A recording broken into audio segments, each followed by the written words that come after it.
let's get started.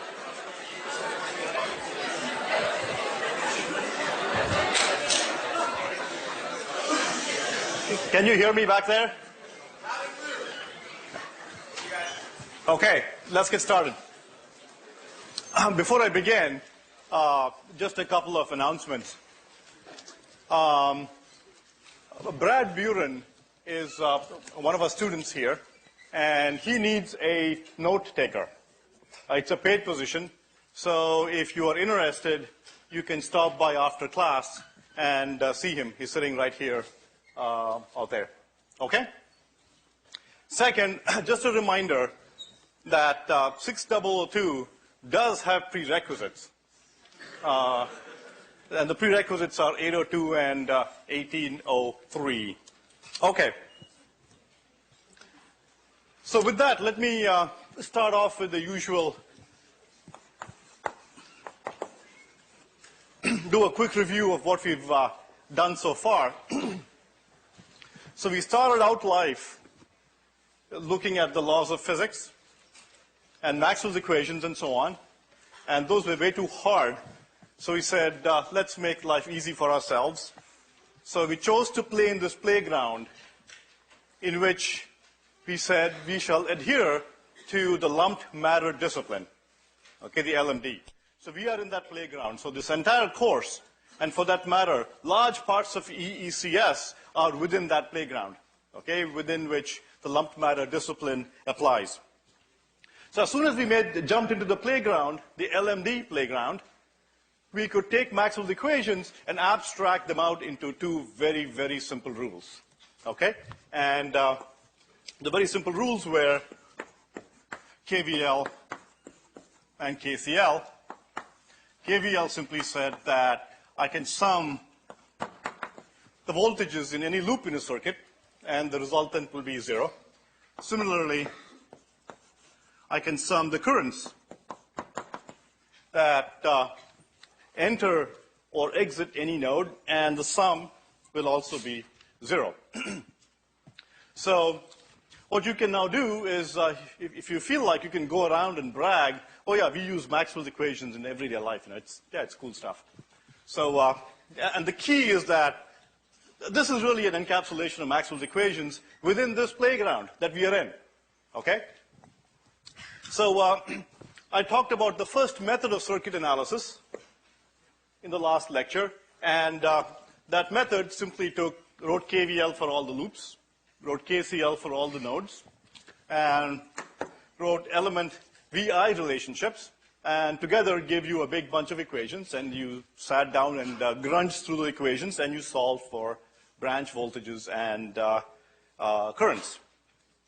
So we reviewed a second method of circuit analysis, and simply call it circuit composition. The basic idea behind this method was to learn some simple rules of how resistors add and conductances add and so on and so forth, and look at a circuit and simplify the circuit by making series simplifications when the resistors are in series and so on and so forth, and compose it and play around with it till we end up with the current or voltages that we are looking for. This is an intuitive method, and so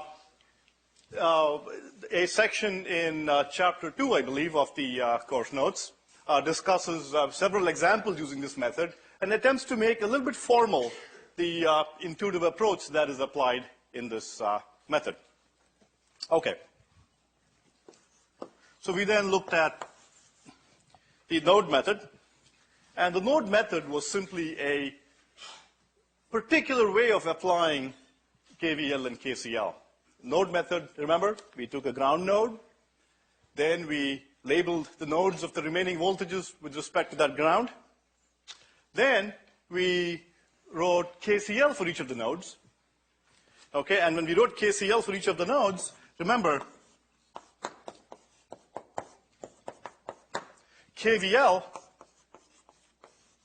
was implicit in this expression that we used for each of the node, each of the currents that were exiting each node. So if EJ was a node voltage, then EJ minus EI multiplied by the conductance GI was the current that was going through one of those, I should call it GIJ. This is the conductance that connects nodes I and J. Okay, that gave us the KVL that was also fed into the same system. So these are three methods. Today, the node method, by the way, is sort of the workhorse of the 6002 industry, and for that matter, for all of the circuits industry. Okay, when in doubt, apply the node method, you'll be okay.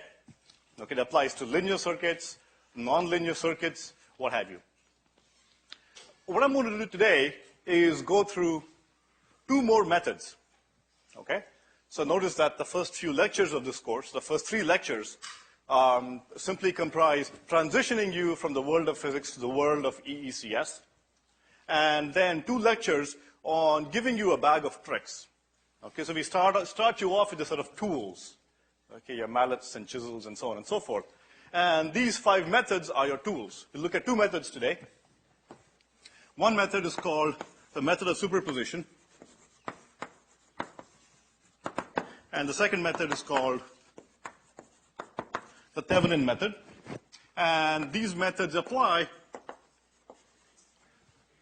only to linear circuits. Okay, so we'll look at the subset of circuits that are linear, and these 2 methods apply to only those circuits. These are methods that, combined with intuition, really enables you to solve very interesting circuits very, very quickly. So let me do an example, and using a usual node method, and then jump into introducing the superposition methods and Thevenin methods using that same example. So let me draw you an example circuit here.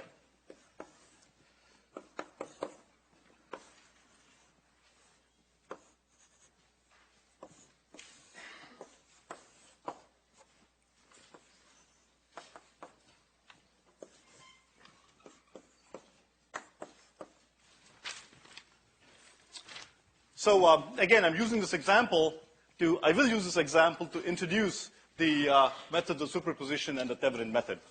So what I'm going to do is start off the usual way and analyze the circuit using a method that you know now, the node method. And what I'll do is write down the node equations for this by applying the node method. So if you recall the node method, I choose a ground node. I'm going to choose this node. It's got both a voltage source connected to it, and it's also got many other edges impinging on it. So I'm going to choose that as my ground node. And I'm going to label the other nodes with their voltages. So this is an unknown. I label it as E. I guess we just have one unknown, E. And I know the voltage of this node, and that is simply V. Since it's V above, there's a voltage source between the ground node and that node. Okay. So what I can do next is that I can write down the node equation for this node and then go from there. So let me go ahead and do that. So let me sum up the currents going outside, going outwards. So I have E minus V divided by R1. I have E minus 0 divided by R2. And I have minus I equals 0. Okay, this is my node equation. The first thing I want you to observe, okay, is that this equation is linear in V and I.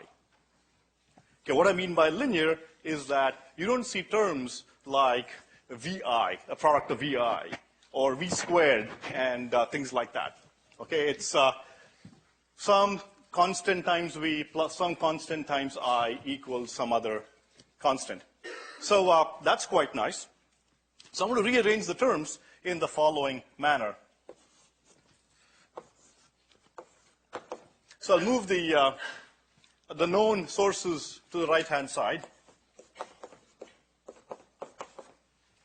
and collect the coefficients of E on this side. So I get 1 by R1 plus 1 by R2 over here. Okay.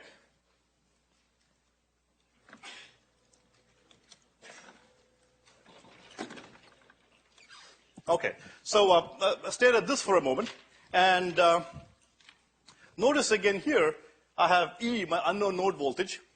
There's some constant multiplier, and that equals some function of V and summed up with some function of I. And again, notice that this is a linear combination of V and I. No multiplication terms and so on and so forth. This is a pretty standard form in which we will represent equations quite often. And just to label it, this is often labeled G as the conductance matrix. Of course, this is E, our unknown node voltages. And this is a linear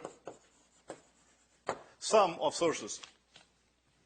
Okay, so this is a very standard way that we will represent equations.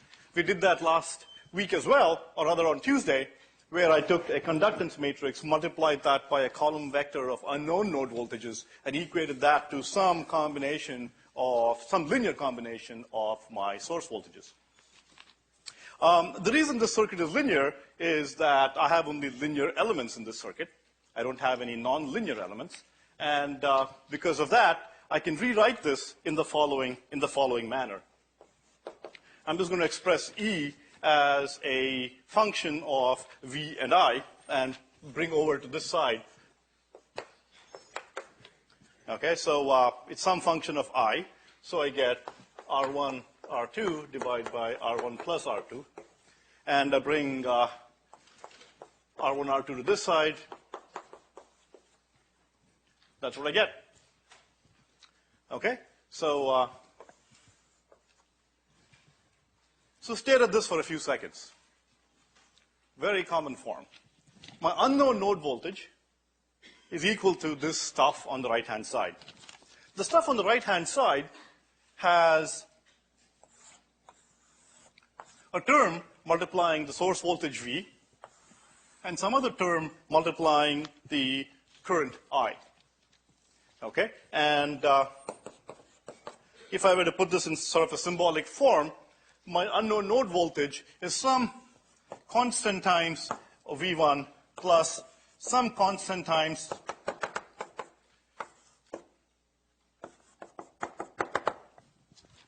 is of the form constant times the source current, constant times the source voltage, and so on. Okay, the units of A's and B's are different because here, in this case, A has no units because V is a voltage, and so is E. In this case, B has the units of resistance. Okay, so that B times I gives me a voltage. So stare at this equation for a few seconds, and this should help us build up some insight that will allow us to write down the answer almost by inspection. Okay, I'm going to show you a method now in a few minutes, which will allow you to write down the answer E just by staring at that circuit without having to go through node equations and so on. Okay, and the more and more methods I teach you, the more you will be able to do a lot of this completely by yourselves. In this particular example, it's a relatively simple circuit, but these methods will be particularly useful when you have more complicated situations. So before I go on, let me spend a few minutes pontificating on linearity. So that's a linear circuit, and this equation gives me the unknown node voltage E as a linear sum of source voltages and source currents. Linearity implies two properties. The property of homogeneity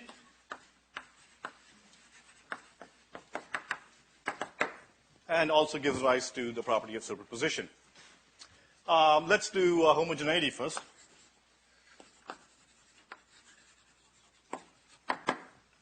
So what this says is, if I have a circuit, some circuit, and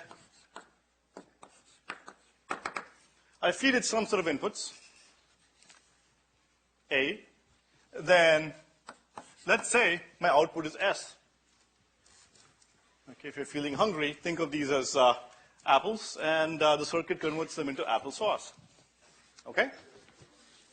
So what homogeneity says is that what I can do is if I take each of my apples, and instead of feeding an entire apple, what if I give it 3/4 of an apple? Say I multiply all my inputs by some constant alpha, 3/4. What that says is that at the output, instead of getting 1 full bottle of applesauce, I'm going to get 3/4 of a bottle of applesauce. Okay, so if I proportionally reduce all the inputs, and if this is a linear circuit, then so shall my output be reduced in the same proportion. So that's homogeneity. Next, let's look at superposition.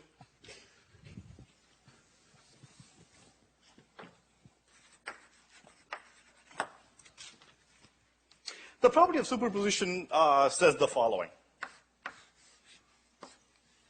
Same kind of circuit.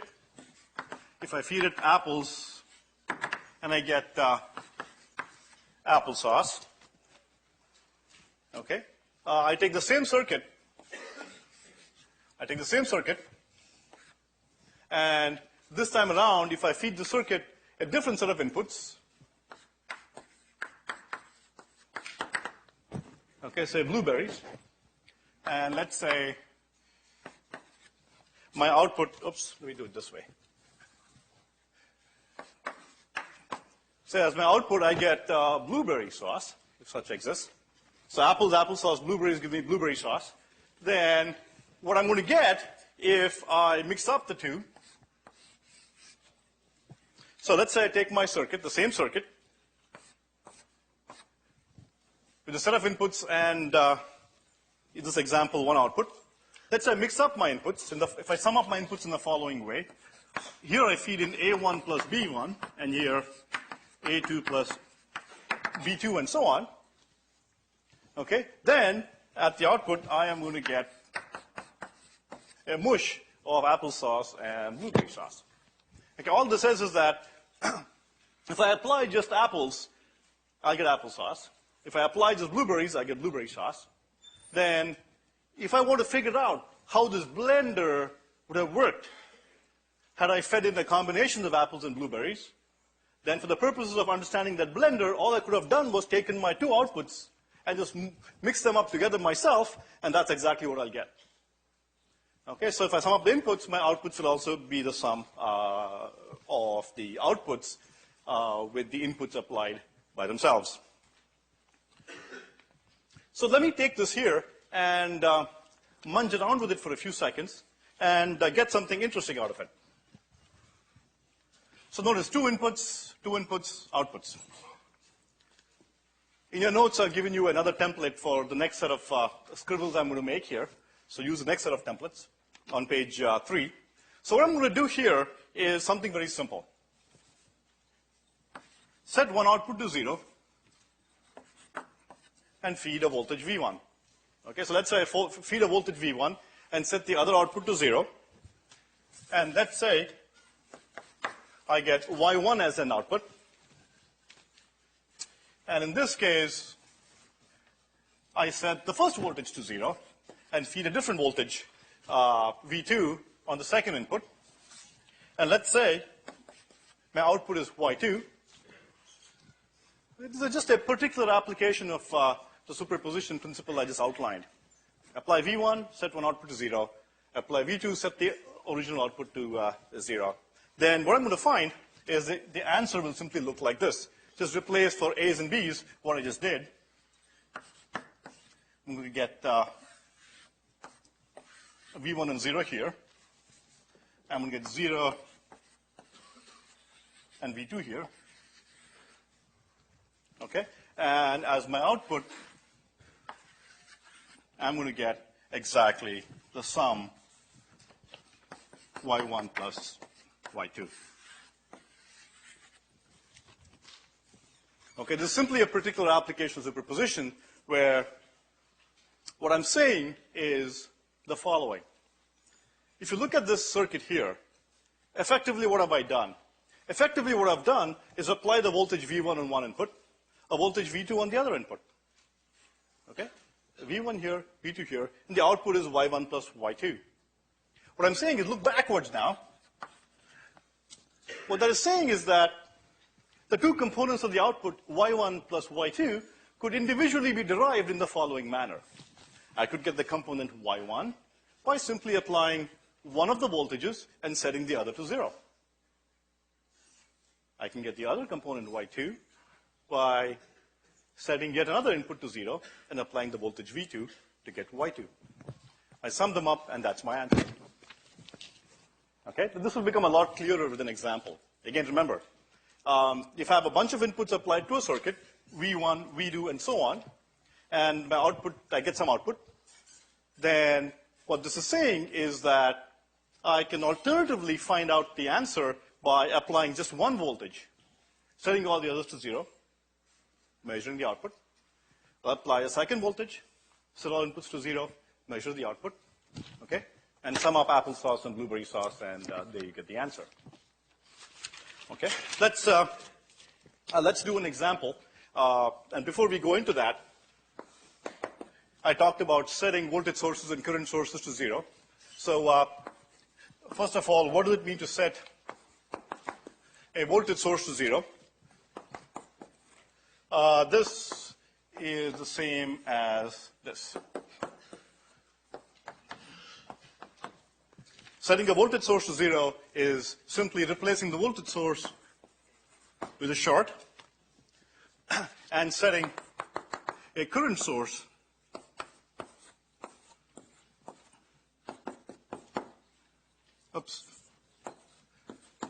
setting a current source to 0 simply implies a open circuit.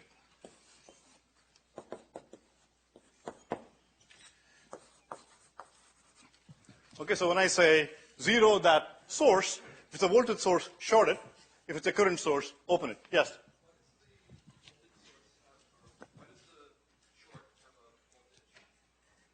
I can take any two nodes in the world, right, and measure the potential difference across them.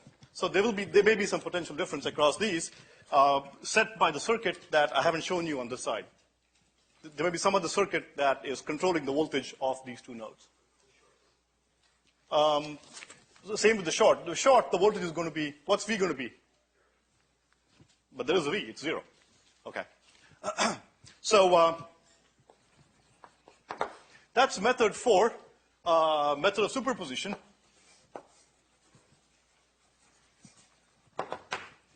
And this method says that the output of a circuit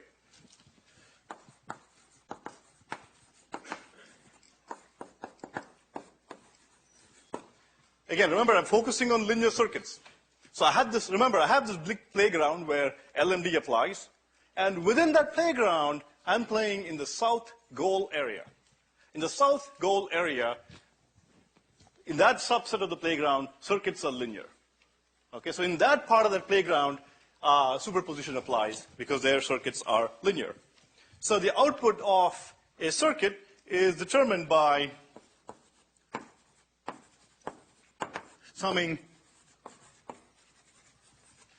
up the responses to each source acting alone.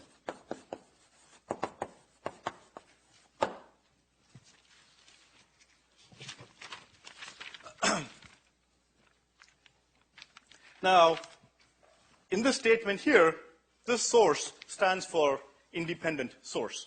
Okay, I haven't talked about independent versus dependent sources. Okay, we'll talk about dependent sources a few weeks from today. Okay, and just so you don't get confused, for dependent sources, you will be looking at section 3.3.3 of your course notes to see how superposition works with dependent sources. But remember, we haven't covered dependent sources yet. We will be covering them about 2 weeks from now.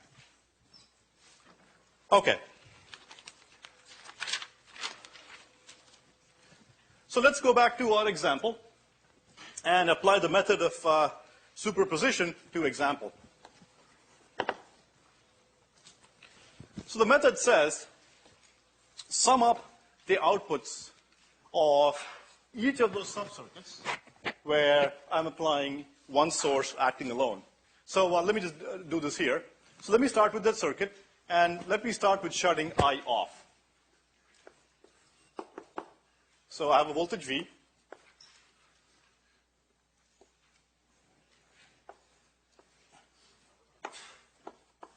I have R2, and I'm shutting I off.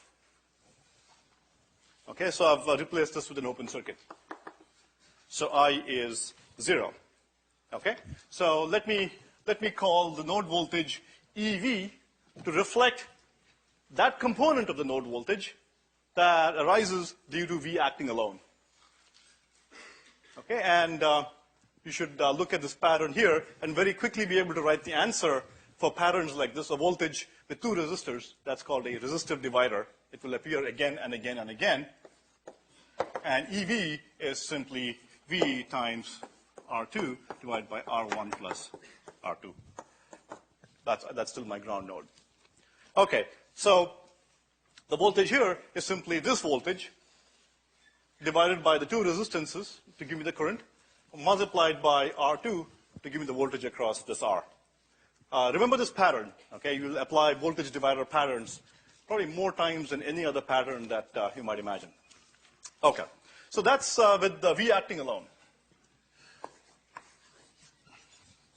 Now let me do I acting alone. So for I acting alone,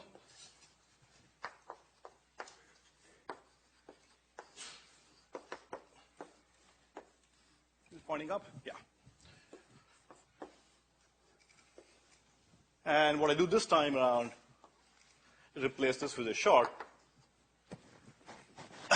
replace the voltage source with a short, and let me call this voltage EI for the voltage that is the component of the voltage due to the current I. And EI in this case is simply given by yet another pattern here. The current across a pair of resistors is simply the effective resistance multiplied by the current. So it's I, and the effective resistance is R1, R2 divided by R1 plus R2. That's EI. That's a component at that node due to the current I. Now, so the method says that then take these components, sum them up, and there you have the answer. So E is simply EV plus EI, the components due to V and I acting alone, which is simply V times R2 divided by R1 plus R2 plus R1, R2.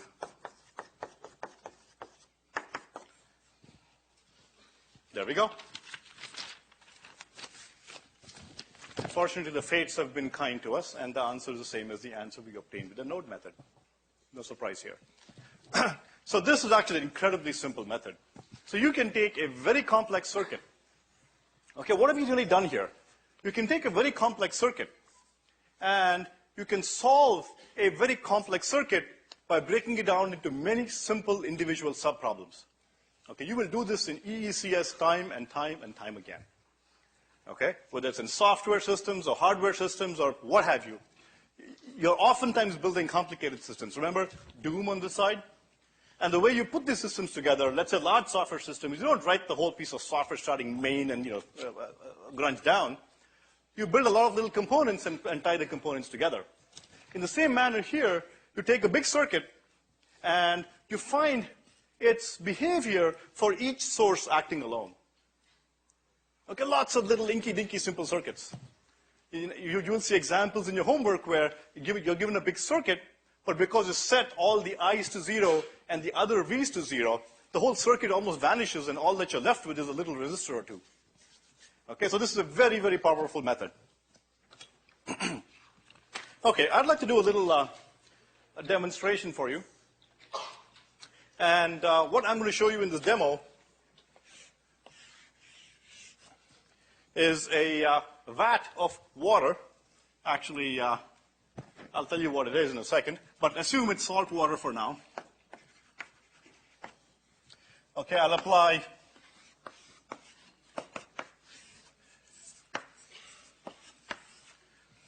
two voltages. In this case, I'm going to apply a sinusoid. It's not very good. A sinusoid and a triangular wave. And what I'm going to do is measure the response at this side. Now, this is a vat of salt water, and I'm going to tell you that it behaves like a linear system. Okay, you can view, if you view each little particle of, or each little cubic centimeter or whatever of water, it behaves like a little resistor. Okay, so this vat of salt water behaves like a big distributed resistor of the following manner.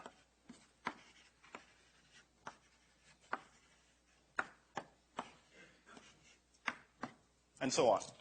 Okay, think of this big, mesh of little resistors, but it's all resistors. Okay, it's a linear circuit. So I'm going to apply two voltages, a triangular and a sinusoid, and we're going to observe the output. Okay? And what do you expect to see there? You just see the superposition of the two, which is you see a sinusoid, and then you see this jagged triangular thing articulating the sinusoid pattern.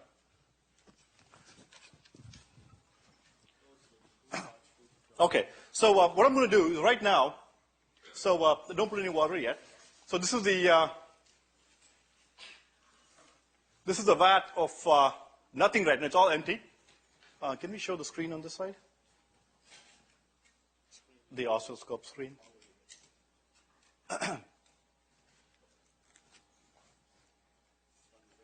Okay. Oh, there you go.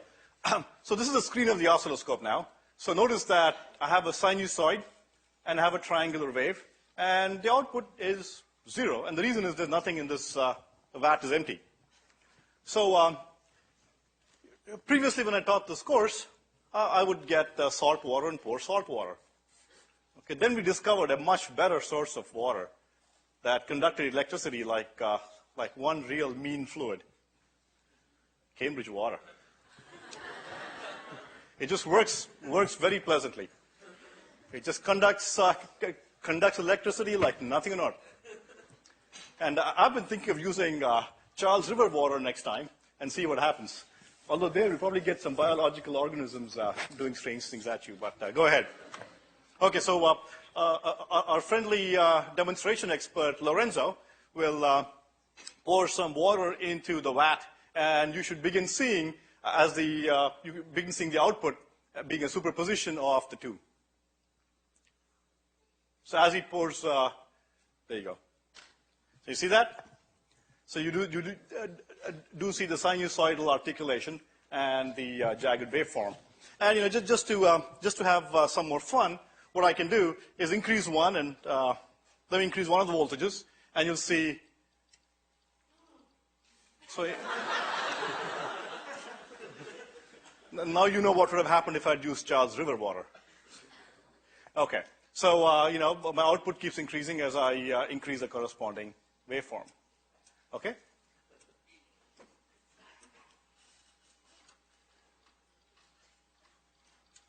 Okay, I could do this. So this is fun.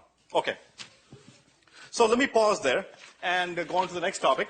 So that little demonstration showed you that even something as simple as this physical entity, a vat of water, behaves like a linear system, and we can model that linear system as a set of resistors. Okay, unbeknownst to you, right now in the past 10 seconds, I introduced a new concept. Okay, it's called subliminal advertising. So one of the things we do in EE a lot is model real systems. Okay, so oftentimes if I want to look at the behavior of a vat of water, I can model it as a set of resistors for certain kinds of activities. Okay, just hold that thought for some time later in your careers. Okay.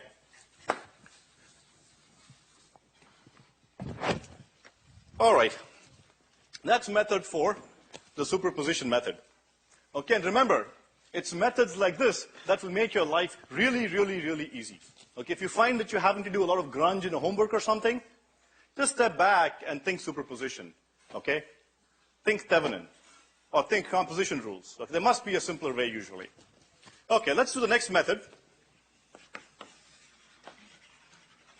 This is called the Thevenin method. To derive this method, let me start by applying superposition to some circuit. So let's say I have some arbitrary network N, okay? Assume it's a linear network, and the network has a whole bunch of goodies in it. It has a bunch of resistors. It has a bunch of voltage sources. And it has a bunch of current sources, okay? Many current sources, many voltage sources, many resistors. Okay, some jumble of voltage sources, current sources, and resistors. Okay? And I look at two nodes in this network. Okay, here are two nodes in the network, 2 points in the network where elements connect. I'm looking at those two nodes, and all I want to do is the following. Okay, I want to figure out if I take a rinky-dinky little current source and apply it there, all I want to figure out is what is V and what is I. Okay, there's this Mongo box out here, okay, a black box of resistors, voltage source, and current sources, too many to count. I pick two nodes, apply a current source, and all I care about is what is the voltage that I will measure by applying it here. Notice the current here will be I, because the current here is I. And I apply it here, I want to measure what the voltage is. Okay, now, with the insight you've attained from superposition, you should be able to jump up and state the form of the answer. So by superposition, we know the following. Okay, we know that the effect of the circuit will be the same as the sum of components being added up. Okay, some component, a bunch of components added up. Each component will be the response of one source acting alone. So if I can figure out the effect of one source acting alone, okay, and put that down here, and do the same thing for all the sources, that's what I will get. So, so for the source VM, it's a linear circuit, so I know that my answer is going to be, in the final answer, there's going to be a VM term, and it's going to be multiplied by some alpha n term. Okay, I know that. It's a linear circuit, so I know that the answer shall have a term VM multiplied by some constant. Boom, simple, I know that. Okay, similarly, the same is true for, this is the term VM, and what I can do is I can measure just this effect by setting all the other sources to 0. So I can set all the other current sources to 0, and all voltage sources except for this one. Okay, and I can get that answer. So similarly, for every voltage source, I'm going to get a term. Okay, so for every single voltage source, M1, M2, M3, and so on, I'm going to get such a term. They're all going to sum up. Similarly, I'm going to get a term for IN. Okay, and I know there will be an IN term, and I know it's going to be some constant beta multiplying IN. Okay, in this example of ours here, in this example, remember, alpha was this, okay, and beta was this constant here. Okay, there's some constant beta, some constant alpha. And because I have a whole bunch of current sources, okay, there's going to be such a term for each one of them. And each one of these terms, B and IN, will be the voltage I would see here if I set all the other VMs to 0, and I set all the other current sources except for that one to 0. What am I missing? Is that it? The response here, the V here. What else? Am I missing anything here? Is that it? Don't all yell at once. What am I missing? Current source I, exactly. So if I have a current source I, then there's an effect of this current as well. And so I write down I there too. Okay, and it's going to be some constant multiplying I. Okay, and that constant is going to look like a resistor, right? Because this circuit contains current sources, voltage sources, and resistors. If I've shorted all my voltage sources and opened all my current sources, what's left in here? Just a whole caboodle full of, R's. Okay, it's just going to look like some resistance R. And that's what I get here. Okay, so this is what V is going to look like, and that's a form. So let's take a look at these components.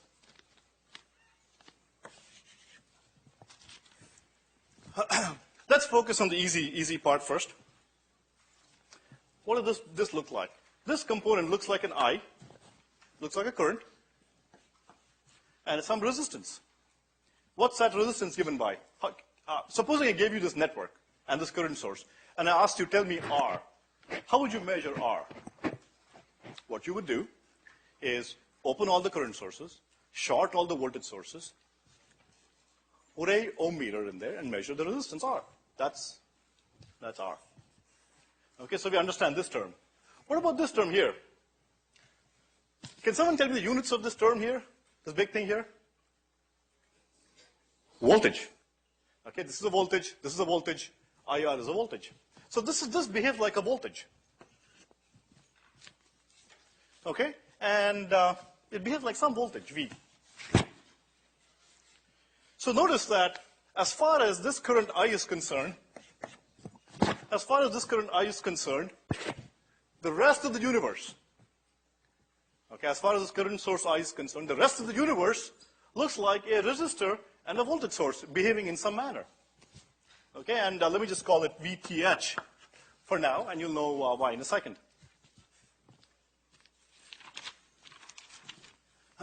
Or,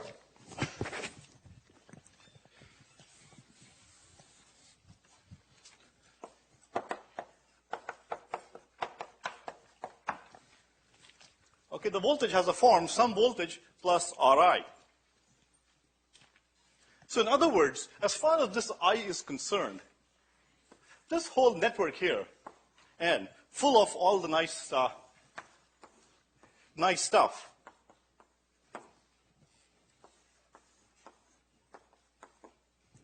okay, is indistinguishable to this I here. So my I is sitting out there, injecting a current into two nodes. Okay, if I'm I, okay, I'm looking at this. This network looks no different than a voltage source in series with a resistor R. Okay, notice that the equation for this simple circuit is this. So I is given by V minus VTH divided by R. Okay, just remember.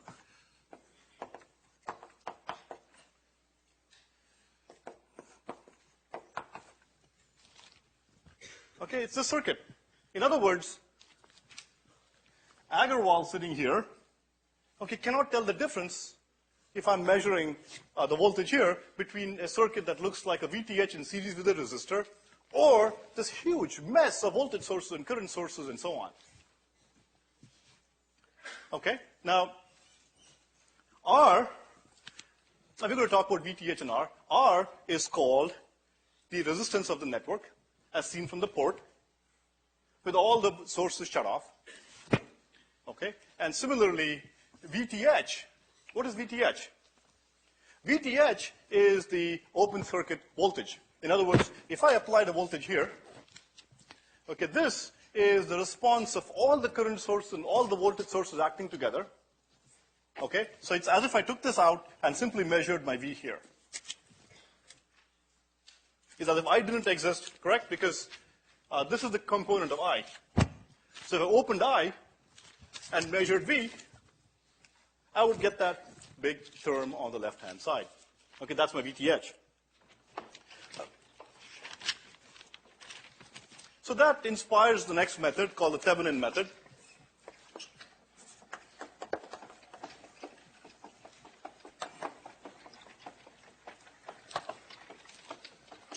Okay, in this method, what I'm going to do is take some circuit.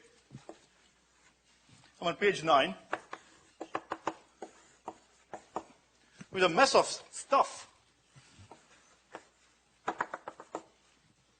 It's a big mess of stuff. Okay? And if I care to look at its impact on something else that I add from the outside, then as far as the outside world is concerned, this is indistinguishable from a circuit that looks like this.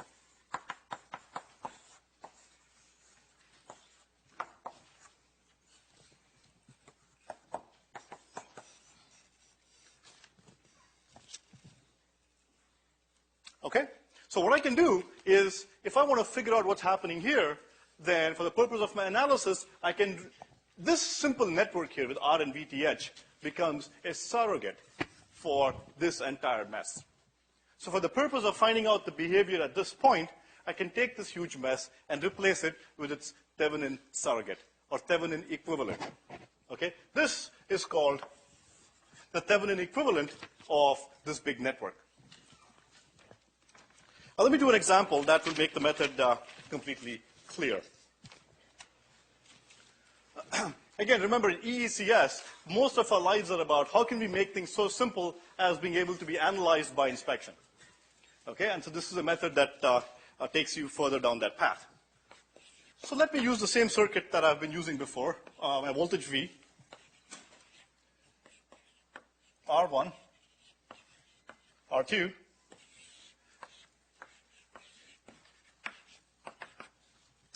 this is an R and 55 minutes fast, so we have another 3 or 4 minutes. So this is my circuit, and let's say all I care about is finding out I1. Okay, that's all I care about. So what I'm going to do is I'm going to box this up and see if I can replace that with its Thevenin equivalent. Okay, so I'm going to box that up.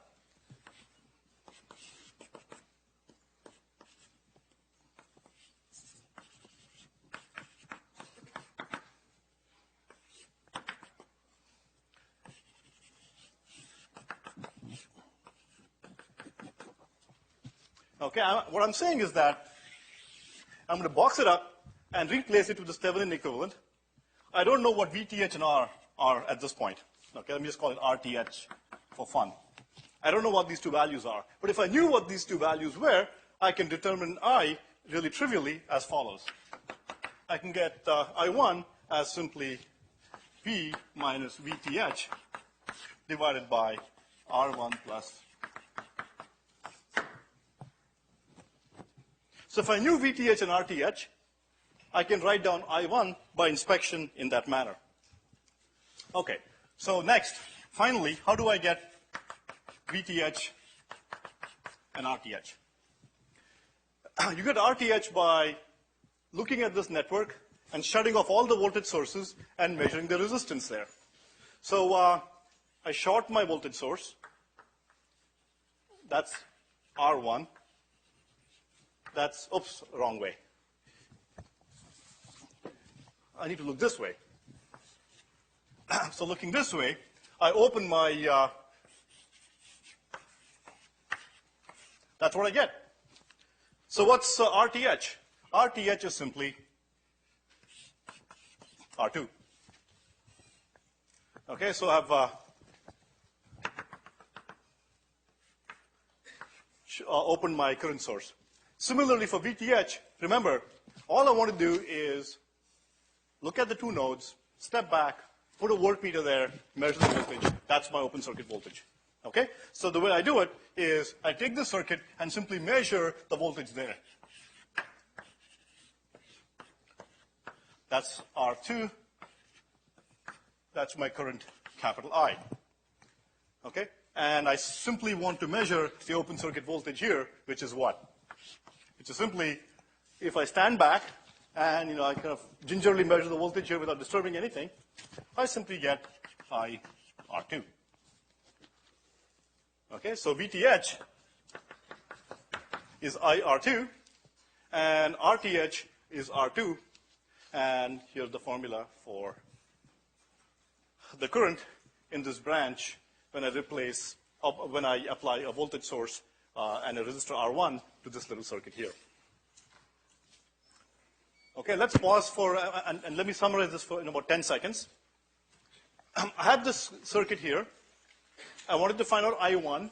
So what I said I'd do is take this complicated mess, well, it's not a complicated mess, but assume it is, and replace it with a resistance RTH, okay, got by turning off all the sources, and a voltage in series, VTH, which I get simply by pulling this thing out, taking my input, this part out, and simply measuring the open circuit voltage out there, VTH.